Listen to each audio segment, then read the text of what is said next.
You know, I've been thinking about people on the street that beg for money, and I would say that probably 98% of those people are fake and phony people. You know, they just are. There's been news stories, a lot of news stories about them conning people out of money, and then they've different news stories of they've followed with the secret camera these people after they leave the corner that they're begging on, and they jump into a nice car, you know, a new car, and they've even followed them home. They go into a nice house, and they're not who you think they are. 98% of the people that beg for money are not who you think they are. They're conning you. There's plenty of resources that people that are down on their luck have. The city that I live in, they have the homeless shelters. They have free food. I'm sure they have free medical for people that are homeless. And there's no need to beg for money because they have the ability, if they wanted, to come in and have a meal. They provide clothing. They send them over, I think, to some kind of a thrift store where they can have clothing if they don't have clothing to wear, warm clothing, shoes, whatever. But you know, there's just no need for it. But I would say 98%, I'm pretty confident that 98% of the people that beg are just conning you out of your money. I've told you in a couple of videos before, I was downtown one time. I was meeting a gentleman in front of a mall, and there's two malls on each side of Main Street in my city. And of course, there's people out there with signs and hitting people up for money on both sides of the mall as they come in, or come into the mall or go out of the mall. And they're always there. It's an eyesore. It's an eyesore, and they're aggressive. You know, they're aggressive to people that don't give them money. They call them names. They call them racist. They tell them they don't care about human beings, or they don't have the Spirit of God in them, or just all kinds of stuff that they throw out to people. Sometimes they actually touch people or shove people that don't give them money and different things like that. It's ridiculous. Anyway, I saw a elderly woman in a wheelchair that went from one side of the street, from one mall, into the crosswalks, and over to the other side of the street, to the other side of the mall, or other mall, and she was in a wheelchair. She was probably, I don't know, 80 years old. And, of course, when she got over to the other side of the street, in front of another mall, there was a beggar there that hit her up for money. Hey, can you, it was near Christmas time, and he went over there and hit her up for food, or, get in the Christmas spirit. Can you spend a few bucks, give me a few dollars so I can eat? I saw her get in her purse, and I don't know how much she gave him, maybe a $5 spot, I don't know, that she, and she gave the guy that was begging some money.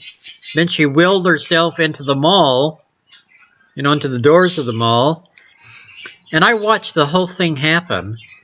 And when the guy got the money from this old elderly lady, he went over to another asshole that was begging, and he got out. I'm not kidding you. I swear to God. When I say swear to God, I mean it. I'm not going to say swear to God and have the consequences of lying to God. I'm using His name to say something. I don't want to bear false witness, and I won't. So when I say I swear to God, this happened, it happened. You can take it to the bank. Anyway, I saw this other guy go over to the other guy that was on the street begging, you know.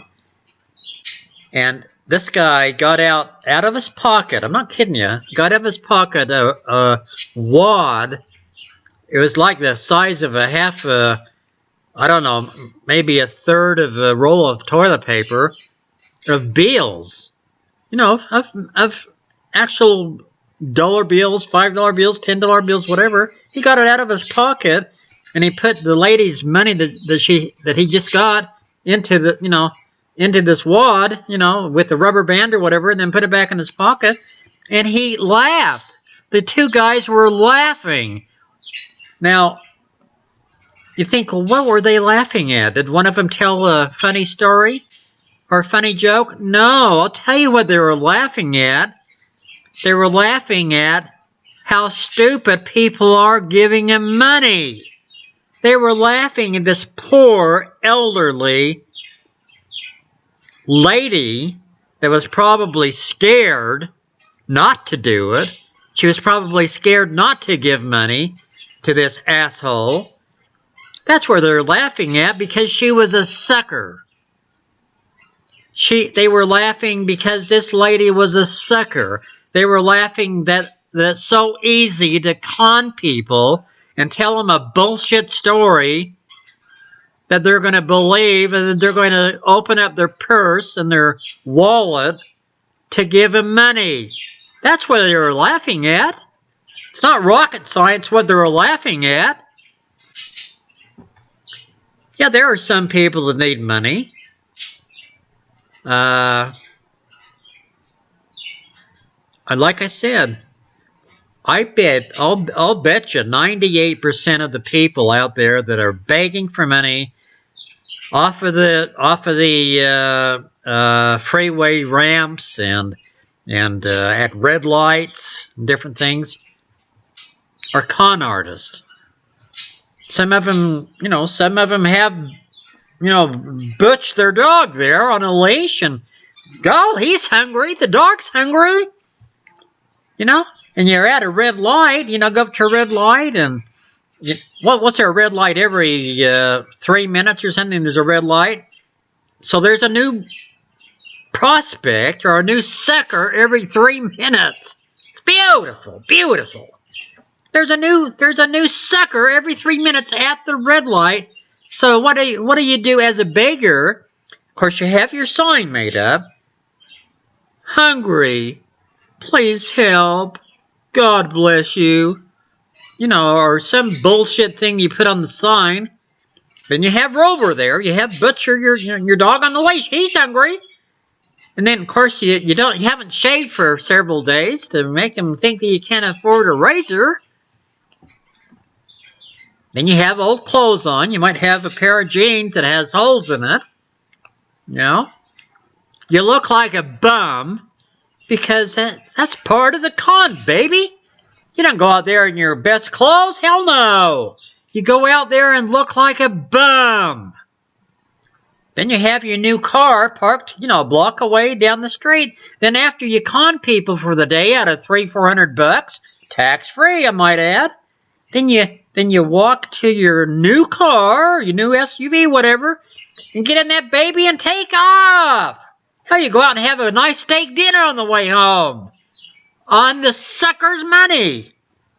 Go have a nice steak dinner, go to a movie, whatever, Go to the whorehouse, spend another $75, or $150. I guess it's gone up, hasn't it, huh? I wouldn't know that because I've never been to a whorehouse. I don't need to go to whorehouses. I've never in my lifetime ever gone to a whorehouse. Why? Because I don't need to. That's why. I've got women lined up around the block sometimes to come and see me.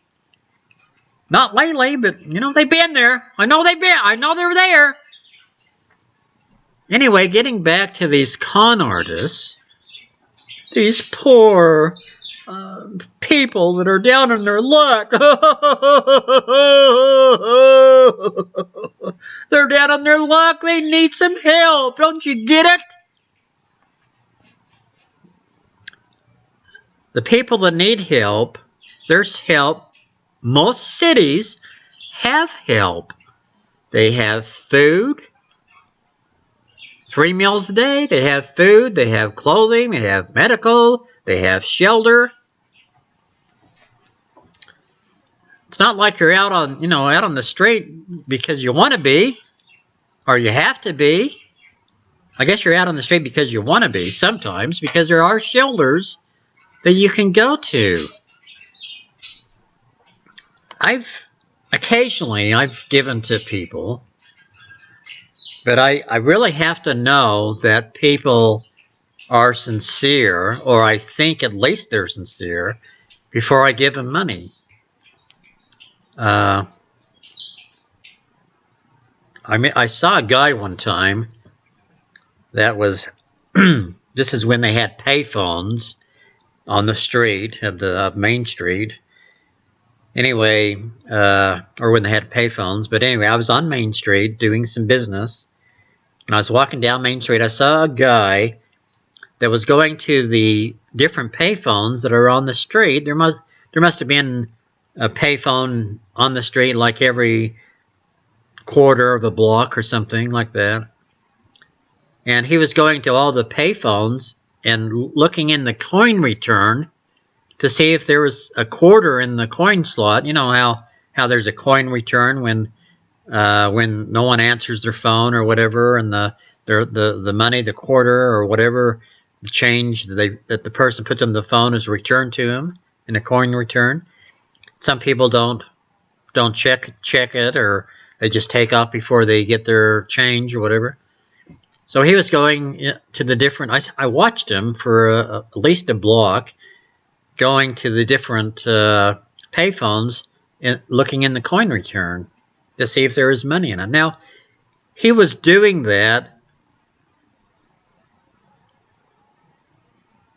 just having a little brains would tell me that he was doing that because he needed help and he needed some money. Or he wouldn't be doing that. If he had a job and he had plenty to eat and plenty of money to eat, he wouldn't be doing that. I think he'd be checking coin slots, then walking down the street. You know, he was an older man. He wasn't harassing people. He wasn't begging and being a complete asshole on the street to other people and annoying them. He was just minding his own business. He was just, trying to get a few extra quarters. So I watched him. So anyway, I knew what direction he was going. And so I put a couple of quarters in a coin return in a phone booth or a payphone that in the direction he was headed. And so I knew that when he checked that particular phone, that he would find the couple of quarters that I put in. And it made me feel good. It made me feel good, even though it wasn't a lot of money, but it made me feel good that I helped him, just a little bit, that I helped him. I remember seeing the same man, and I hope I don't start to cry. I don't want to. But I saw this same man years and years later walking up the street. He was having a hard time walking, but he was walking up the street, and he was hunched over. He was like a hunchback. He was hunched over. And there's a store in my area called Albertsons. I don't know if you've ever heard of a store called Albertsons or not. They don't have it anymore. But anyway, I was going to Albertsons. I was going up the street, and I saw this old man, which is the same old man that was doing the coin thing in the phone in the payphones. I knew it was. I didn't have any doubt that was the same guy, even though he was older and he was hunched over. I knew 100% that was the same guy. So anyway, I did my thing at Albertsons. I got my food, checked out, And at the front of the store, by the exit and entries of the store, there were some benches. And I saw this old man. He'd finally made it to Albertsons. I guess he was tired of walking. And he was... anyway, he was sitting on that seat, one of the benches there. And I went up to him. Never met him before. I went up to him and sat down beside him. And I was talking to him about how his day was going and different things. I said, do you need a ride anywhere? I've noticed that you're walking. And I said, do you need a ride anywhere? And he says, oh, yeah, I do. That'd be great. But he says, but I can just walk. And I says, no, I'd be glad to give you a ride. And so I walked him to my car. And on the way to where he told me that he lived in a basement apartment of a house that was several blocks away. And I asked him if he was hungry, and he said yes. And anyway, we went over to Wendy's, to the drive-up window.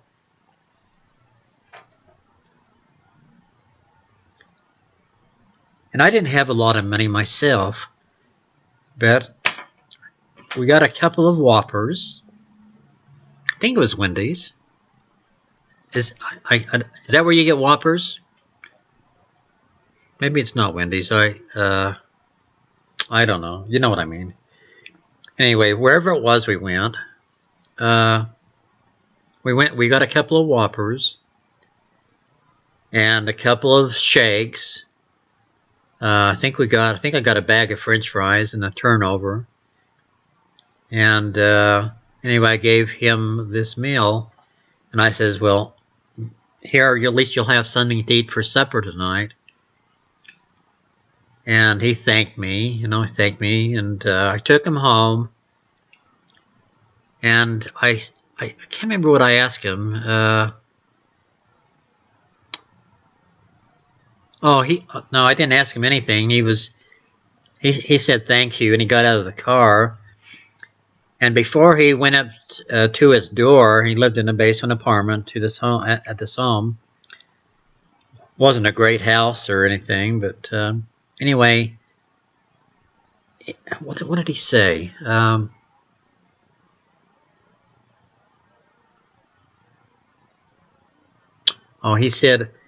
He says, I don't know. This is what he said. He says, I don't know why Heavenly Father keeps blessing me. Here's a man that was old, that had a hunch. He was hunched over like a hunchback. He was walking a couple of miles away from downtown to where he lived. And I knew from years before that he was poor because he was looking for quarters in the payphone slot. And here's a man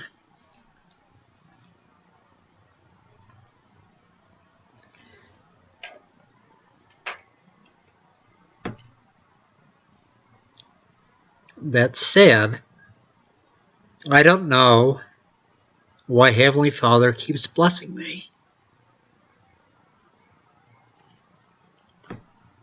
And that was an easy one for me to answer him with. I said, He blesses you because He loves you. And he said, thank you for the nice meal tonight and the ride home. And I don't think I've seen him since. But there are people out there that do need money, that do need kindness given to them. And I help people that I know that aren't con artists, that aren't fooling people, that aren't liars and cheats. There was another guy that I saw that was laying on the grass in front of a Catholic cathedral one time. And I went up to the Catholic cathedral because I was taking 3D pictures of different buildings. This is a magnificent building. And he was just laying on the grass. I assumed that he was kind of a bum. And so I talked to him a little bit before I started taking pictures of the building. And he's telling me that he was a veteran and he had problems with his legs and his hip and different things. And he was just kind of enjoying the weather, you know, laying on the grass and stuff. He didn't ask me for money. He didn't hit me up for money. He wasn't a pest. He wasn't a beggar. He wasn't a con artist. So I did my thing, took pictures of the building, and then after I did that, I went and talked to him again, and I knew what the building was made out of. It was made out of sandstone. But I just wanted to kind of strike up a little conversation with him, and I said, well, this is a really interesting building. I said, do you have any idea when this was built? And he says, I don't know. He says, it's probably around the turn of the century, which it was. And I said, what do you think the building's made out of? You know, I acted kind of dumb just to kind of have some conversation with this guy. And he says, I think it's made of sandstone.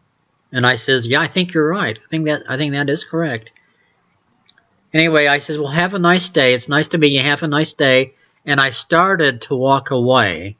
I knew in my mind what I was going to do if something happened or something didn't happen. But anyway, I says, well, have a nice day. And he says, thank you very much. And I started to walk away. He didn't hit me up. He wasn't a pest.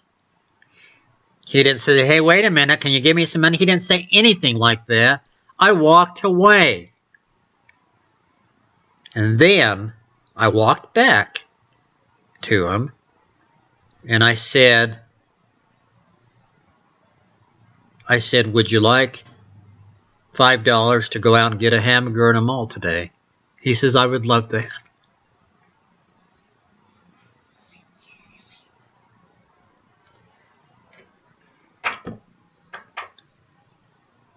Wasn't a lot of money, but it was enough at that time to get a nice lunch.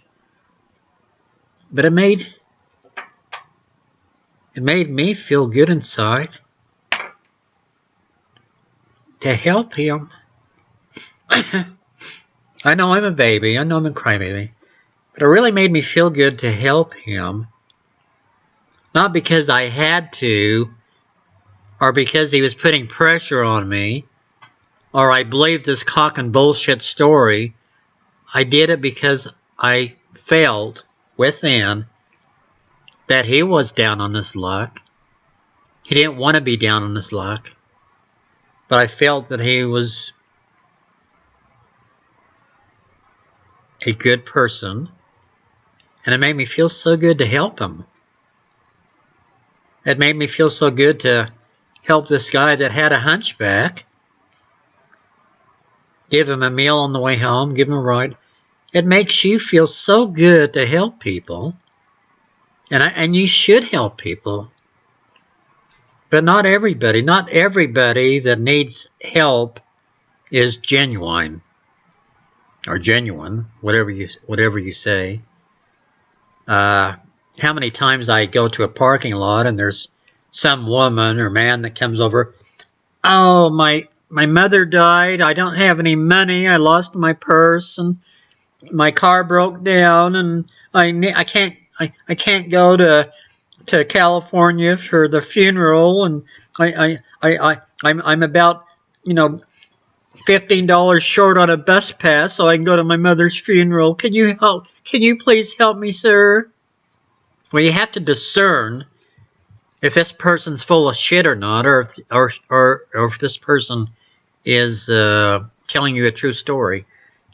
98% of the time, the person's conning you. They're conning you. But, of course, it's up to you. I guess you could give to everybody, And if they're conning you and cheating you, then that's their thing that they have to deal with in the hereafter with God. But I don't think God wants you to be a sucker. I think God wants you to help people that need help, but I don't think He wants you to be a sucker. I think He wants you to use some discernment, some wisdom, do some thinking about it, and not feed someone's drug habit, not feed someone's ability to con people, and then to laugh at you behind your back. But anyway, I've just been thinking about it today, and some of the experiences that I've had. You've probably had similar experiences, and but I would just caution everyone to be careful with the people that you give money to. You know, like the person on the street that's sitting at the red light or off the freeway intersection, freeway exit. A lot of them are con artists. That's their job, and they're making $300 to $500-600 a day tax free because you're a sucker. They have their sign. They look like a bum. They have their old clothes on. They have Rover there half the time. Their dog.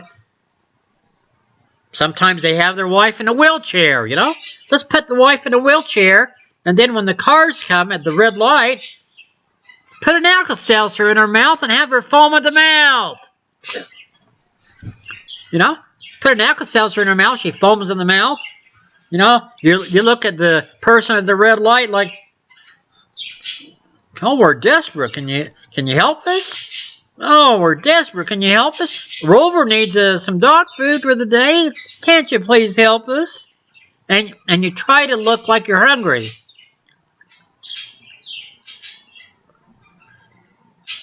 You try to look as desperate as you can. That's part of the game, baby. Beautiful, beautiful. There's a sucker born every day.